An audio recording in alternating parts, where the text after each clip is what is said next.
Thanks for watching OU Nightly. I'm Mecca Thompson. And I'm Spencer Plato. We begin tonight with a flash flood watch for the campus area. Let's head right over to OU Nightly meteorologist Dylan Strelko, who's tracking it all. Dylan?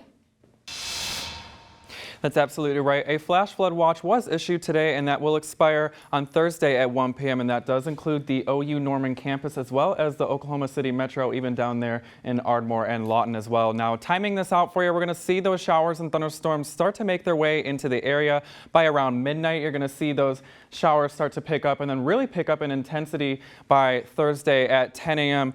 But we're going to see lots of rain over the next couple of days. So our weather team is here and ready to go. We have C.D. Finley on our weather desk as well as Sam Patterson outside. Now, Sam, our campus floods. So what can you tell us about that? Yeah, Dylan, exactly right. Horrible flooding possibilities across campus this week because we got a lot of days of rain. I'm at one of the more well-known or infamous portions or parts of campus that tends to flood at the intersection of Lindsay and Chautauqua. If we take a look at our rainfall totals through noon tomorrow, this is just noon tomorrow, not the rest of the week, possibly an inch and a half of rain all over campus. Will most likely be flooded if we do see these rain totals, but of course this section and other parts of campus could be a little bit worse than others. Let's get back over to Dylan in the studio so he can give us a more in-depth look at this event. Yeah, that's right. Well, we're going to have lots of rain that's going to be coming in this week through Tropical Storm Norma that's going to be moving through the southern plains. So lots of rain this week, as well as that flooding potential with all that rain that's going to be coming in. And that's also going to bringing in those cooler temperatures as well. Back to you guys. Thanks, Dylan. 2 Israeli hostages were released from Hamas custody. This comes after 2 Americans were released over the weekend, but at least 10 Americans and nearly 200 others are still being held captive. Here in Norman, the OU community is feeling the tensions of the war. OU Nightly's Noah Mack is live with more. Noah? Yeah, so the turmoil in the Middle East is catalyzing tensions all across the U.S., tensions that a diverse OU campus like OU can't escape. As Israel primes for a probable ground offensive against Hamas back home, worries of anti-Semitic and Islamophobic hate crimes are on the minds of Americans.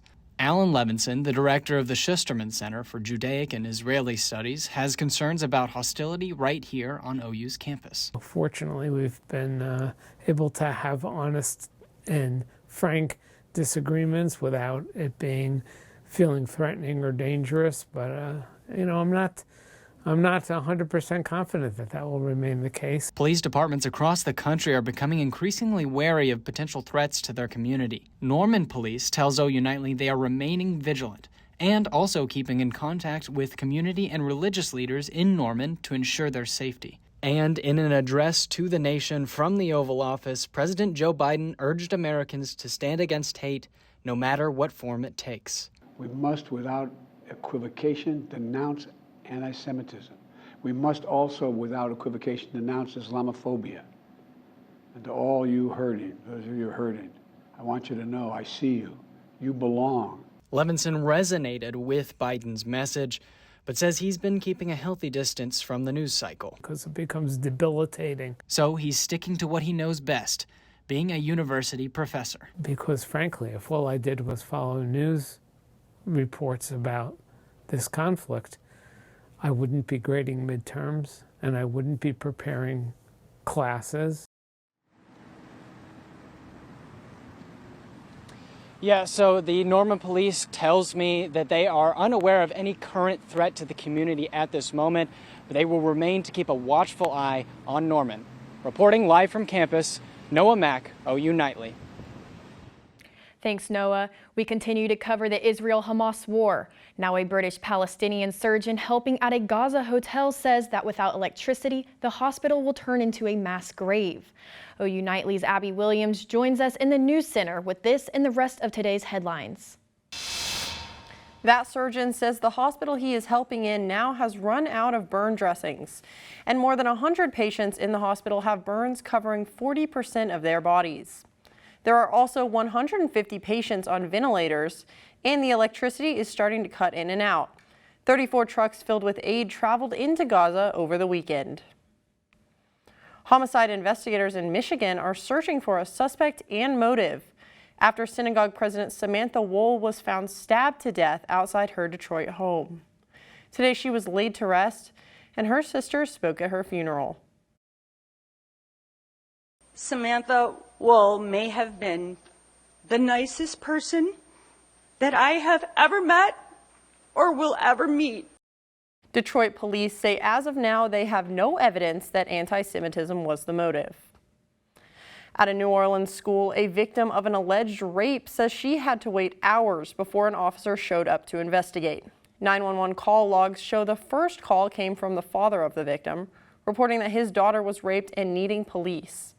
4 minutes after the call came in, call logs show the police dispatcher notified Rank. It says no units were available. And on the health front, the U.S. Centers for Disease Control and Prevention warns Americans to get vaccinated now. They say that hospitals could have more patients than any other point in the pandemic. Mecca, Spencer. Thanks, Abby. An Oklahoma representative is now vying for the speaker's gavel just days after House Republicans rejected Jim Jordan's bid for the office. OU Nightly's Kevin Palomino has the latest from our Washington, D.C. bureau. Chaos unfolds at the U.S. Capitol after Jim Jordan fails to win 217 votes for Speaker of the House. No person having received a majority of the whole number of votes cast by surname, a speaker has not been elected. But Oklahoma Representative Kevin Hearn is now reaching for the gavel, telling Gaylord News on his way out of a private GOP meeting that House Republicans need to unify. And I know what works. I know what doesn't work as well. You can't not listen to people. You have to value everyone's opinion and be able to apply those in a way that we can move forward. Representative Don Bacon from Nebraska, a loyal holdout of Jim Jordan, is looking forward to Hearn's bid. He's a very good guy. He's a good businessman. I think he's a natural leader. I'm a fan. Do you think he'll get 217 on the floor? Oh, he will if he's our majority of the majority. But with less than a month before the U.S. government faces another looming government shutdown, finding a speaker is urgent. The White House is asking for an Israel aid package, and Congress still needs to fund the government. But remember, farm bills are run on a regular order. Committee work, floor work, conference committee. When we get all this other silliness sorted out, we'll get back to work. We'll get it done. Republicans are hearing from candidates Monday before selecting their new nominee for Speaker. Reporting for Gaylord News from Washington, D.C., Kevin Palomino. Thanks, Kevin. The House has been without a speaker for 20 days. And according to a Suffolk University poll, 67% of Americans say Congress needs to elect a new speaker as soon as possible. Calling all drivers, there's no need to pump your brakes. According to AAA, gas prices are decreasing. We'll tell you why when OU Nightly returns. And if you're a T-Mobile customer, you'll want to take a look at your current plan. The company is making some expensive changes. What you need to know after the break.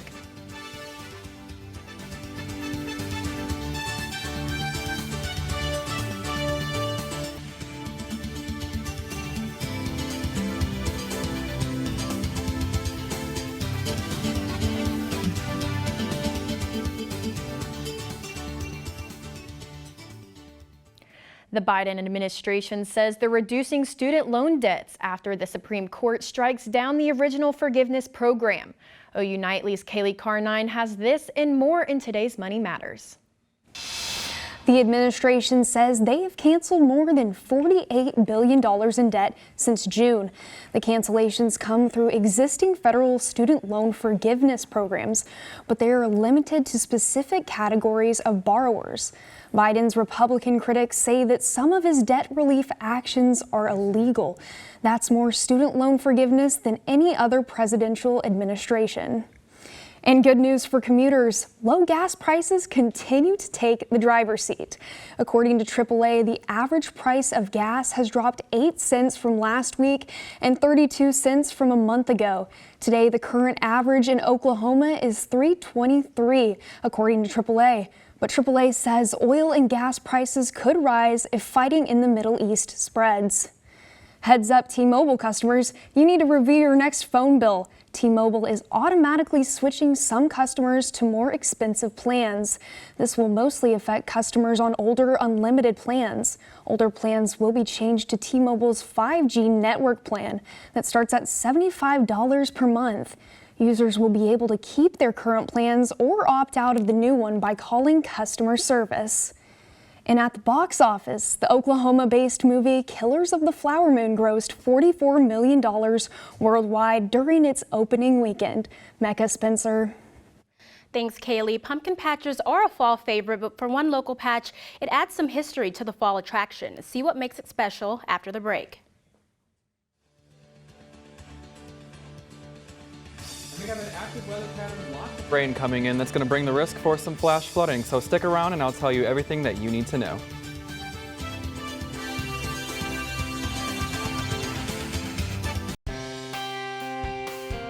Welcome back to OU Nightly. Right now we're looking at the south lobe where you're seeing plenty of clouds over there. Pretty overcast day today, and that's going to be the same story as we go throughout the rest of the week. The temperatures right now, they're not too bad. So about 77 degrees here. It's definitely a little bit cooler than it has been this past weekend. Those temperatures are going to continue to cool down as we go throughout the rest of the week, but also those rain chances are going to be increasing as well, and they're going to start increasing as we go throughout the rest of this evening, but really start to pick up tomorrow. So tomorrow is where we're going to see some widespread rain chances, and even Wednesday as well. Now we'll start to taper off a little bit on those rain chances as we go throughout the rest of the week, but we'll start to pick up a little bit as we go into this weekend for Saturday and Sunday as well. Now we are under a flash flood watch, and that does expire on Thursday at 1 p.m. This does include central and southwestern Oklahoma, the OU Norman campus, as well as the Oklahoma City metro area.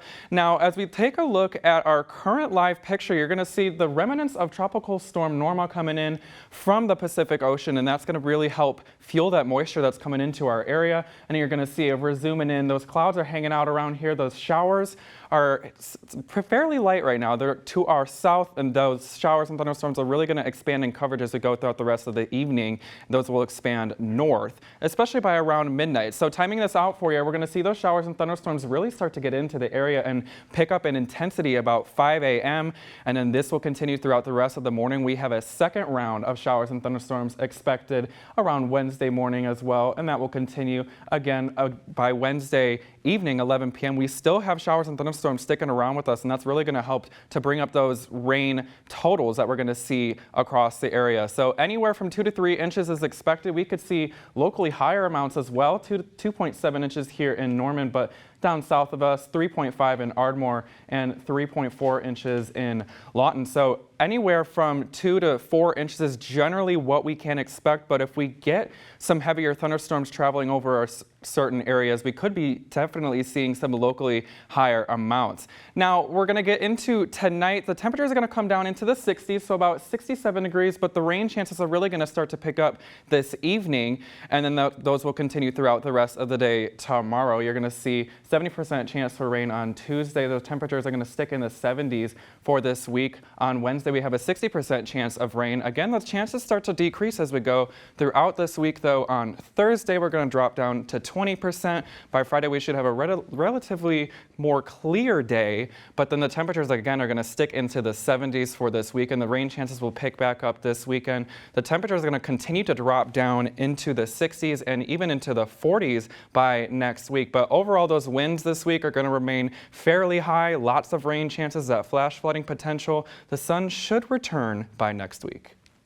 Yeah, it was pretty humid on my walk to class this morning, so I'm excited for a cool down. Yes. And I have to say, I was sweating at the game, and it's almost November. I'm ready for those cooler temperatures. I definitely agree with you. We can't wait. Thanks, Dylan. Yeah. Pumpkin patches attract many visitors as the leaves start to change colors, and every year, St. Matthew's United Methodist Church in Norman is no different. St. Matthew's sells specialty grown pumpkins from the Navajo Nation. The church says the prices range from $1 to $60 depending on the size. It's really cool to see. It's a fun family. Everyone gets involved, and so it's really nice to be able to have our kids and our grandkids come in and hang out and see what we've been doing for so long. The church says some of the proceeds from sales go back to the Navajo Nation. The pumpkin patch is open from 10 a.m. to 8 p.m. Monday through Saturday and noon to 8 p.m. on Sunday. The three-time defending national champions OU softball returns tonight. And the last bedlam on the soccer pitch is tonight in Stillwater. OU Nightly's Britton Ross has more in sports. Thanks, ladies. OU football jousted with the UCF Knights, sending them back to Florida with the loss. And one Sooner claimed an award in the process. Find out who won what next in sports.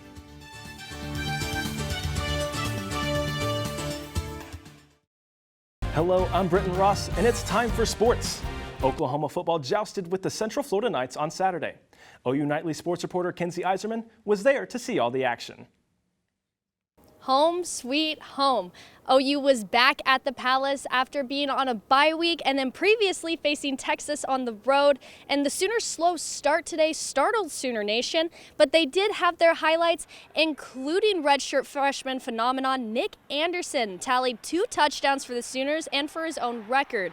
And on the defensive side of the ball, in the fourth quarter, Peyton Bowen dodged UCF's offense and sacked John Rice Plumlee. UCF's shocking performance today was something that Brent Venables was preparing for heading into the week. And Venables says that wins aren't always picture perfect. You got to win different kinds of ways, and you start peeling it all the way back, and that's the game of football. And sometimes it looks really shiny at the end. You know, the story reads really well at the end, but there's a story behind all that glory, the glory of winning a championship, holding a trophy up, and people that weren't an intimate part of it in the locker room sometimes forget all that, but it takes that too, to me. Sooner Magic allowed for a steady finish today, 31-29, 7-0, and next week we'll be facing Kansas, but on the road. Reporting from Gaylord Memorial Stadium, Kenzie Eiserman, OU Nightly. Thanks, Kenzie. Wide receiver Nick Anderson won Big 12 Newcomer of the Week for his 2 touchdowns on Saturday. Anderson leads the conference with 8 touchdowns on only 16 receptions, and he's second in the nation with 24.2 yards per catch. And over in the pros, former Sooner and current Philadelphia Eagles QB Jalen Hurts threw for 279 yards with 2 total TDs in Philly's 31-17 win over the Miami Dolphins. And Baltimore Ravens tight end Mark Andrews caught 2 touchdowns with 63 total yards in Baltimore's win over Detroit. And OU volleyball got swept by Kansas State Wildcats 3-0 on Friday night.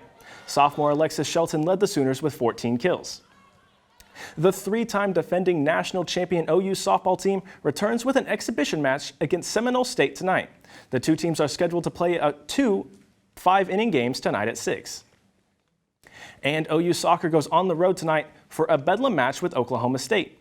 OU has not won in Stillwater since 2016 and trails the all-time series 39-5.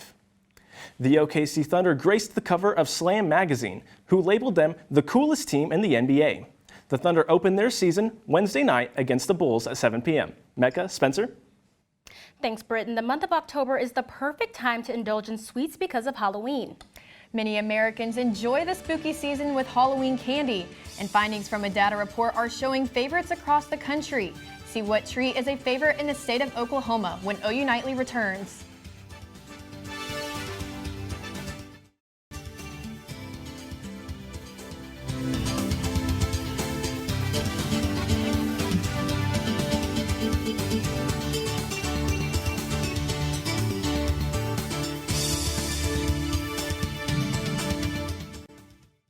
I'm Chewy Dominguez at the OU Nightly Update Desk. Happening now, one person is injured in a crash in McLean County. Highway 74 and Rockwell are currently closed at this time. The McLean County Sheriff's Office says that investigators are looking into one of the drivers being under the influence. Authorities on scene say that this is a car versus semi-truck accident. Mecca, Spencer? Thanks, Chewy. No tricks, only treats here. New data released by CandyStore.com shows the most popular Halloween candy in each state and nationwide. Reese's Peanut Butter Cups takes first place in the nation, followed by M&M's and Hot Tamales. Here in the state of Oklahoma, Skittles takes the #1 spot with Double Bubble Gum in second and Snickers in third. The National Retail Federation is expecting Halloween candy sales to reach $3.6 billion this year. Now we are in a flood watch right now, and the ramp is supposed to get underway soon. Yes, let's head over to Dylan for one last look at our weather. Well, that's right. We have a lot of rain that's going to be coming in this week, and of course that flash flood watch. So how can you be prepared? Well, we got CD Finley in here to tell you how. That is right. You do need to be prepared for this upcoming flood risk as we head into the next few hours or so. You can expect to take a look at these things. Oh, let's go back there for just 1 second. Oh, there we go. Now we got the know your risk. Make sure you're not in a floodplain, and also check your insurance, check your storm drains, and also make sure all your electronic devices are charged in case you have any power outages. Now, remember the difference between a watch and a warning. Watch means that the ingredients are there for a flood watch. Now, a flood warning means that the flood is imminent. So make sure to keep those things in mind. Thanks, CD. Thank you for watching OU Nightly. I'm Mecca Thompson. And I'm Spencer Plato. Be sure to watch OU Nightly live weekdays at 4:30. Good night.